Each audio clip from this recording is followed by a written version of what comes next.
Bago pa man dumating ang mga dayuhan, may sariling wika na at ang ating mga dayuhan. Sa bawat salita, pinapahayag nila ang kanilang kalayaan at pagkakilanlan.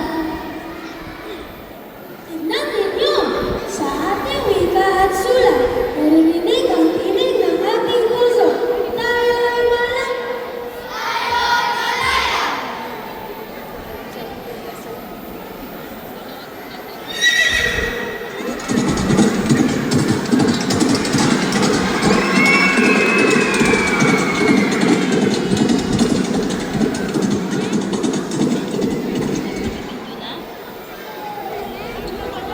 Tahimik. Tayo'y makinig. Malaya? Hindi na! Simula ngayon, Espanyol lang ang inyong gagamitin. Ipapawal ang inyong mga salita. Sunugin ang inyong mga sulat. Atensyon! Nasisita ka hablar Espanyol. Tenemos de oro. Olvídate del idioma. Si cuadras educación y progreso.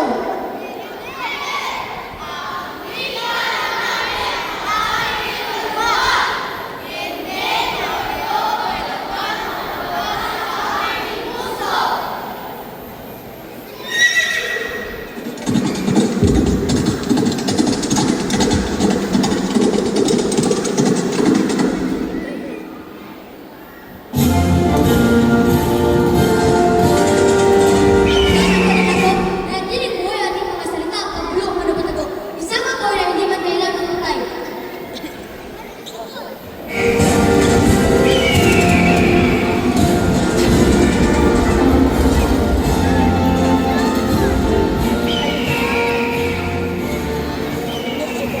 Listen, English is the language of God. If you want education, if you want opportunities, you must learn English. With English, you'll be united as one people. Different tribes, one nation, one language. Learn English and the world will open its doors to you. Jobs, schools, and governments all use English. Forget your local dialects. They divide you. English will unite you.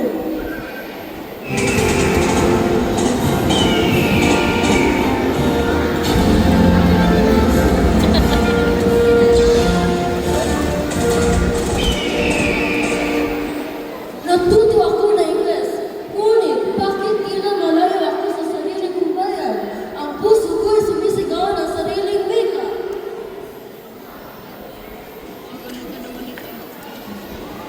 Muli, ang wikang dayuhan ang pinili. Ngunit ang puso ng mga Pilipino, ang sariling wika ay nanatiling buhay. Nakapaloob sa pula, kanta at hilong nilalang.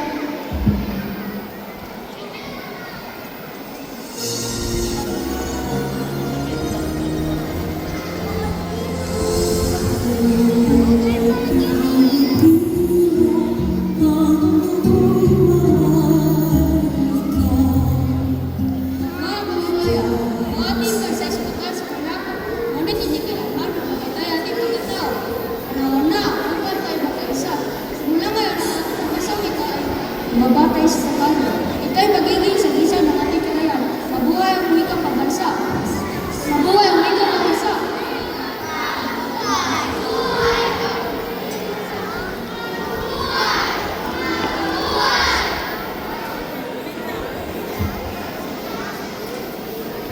Ngayon, malaya na tayong pamayan sa ating sarili, gamit ang sariling wika. Filipino, ating wikang